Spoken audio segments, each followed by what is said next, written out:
Guys, এটা একটা down trend এবং মার্কেট কিন্তু লোয়ার লো ক্রিয়েট করে ডাউনে আসতেছিল। এমন অবস্থায় এরকম একটা বিগ ক্যান্ডেল হওয়ার পরে, যেটা নিচে কোনো শ্যাডো নাই, এরপরে কিন্তু আমরা এখানে একটা ওভারল্যাপ বা গ্যাপ আপ দেখতে পাচ্ছি। এই সব জায়গায় যদি আমরা সেফটি মার্জিনে এন্ট্রি নিতে পারি, এগুলো কিন্তু অনেক ভালো কাজ করে। সো আমি এখানে সেফটি মার্জিনে একটা ডাউন এন্ট্রি নিব, বাট এন্ট্রিটা আমার আর একটু লেট পড়ে গেছে, মানে নিচে পড়ে গেছে, আর একটু উপরে নেওয়া উচিত ছিল।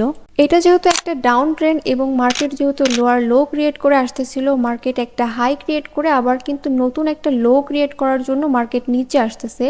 দ্যাটস ওয়াই এখানে যদিও বা ওভারল্যাপ করেছে, এটা আমাদের জন্য ট্র্যাপ হতে পারে। আমরা কিন্তু ট্রেন্ডের সাথেই গেছি, আর রিয়েল মার্কেটে 50% কনফার্মেশন নিয়ে কিন্তু আমরা ট্রেন্ডের সাথে ট্রেড করতে পারি। এটা কিন্তু ভালো রেজাল্ট দেয়। আর আমরা যেহেতু এখানে সেফটি মার্জিনে এন্ট্রি করেছি, এটা যদি ছোট ডোজি ক্যান্ডেল বা গ্রিন ক্যান্ডেল হয়, তারপরেও কিন্তু আমরা মার্জিনাল সেফটি পাবো। অ্যান্ড অলরেডি কিন্তু আমাদের এই ট্রেডটা প্রফিটে ক্লোজ দিয়ে ফেলেছে।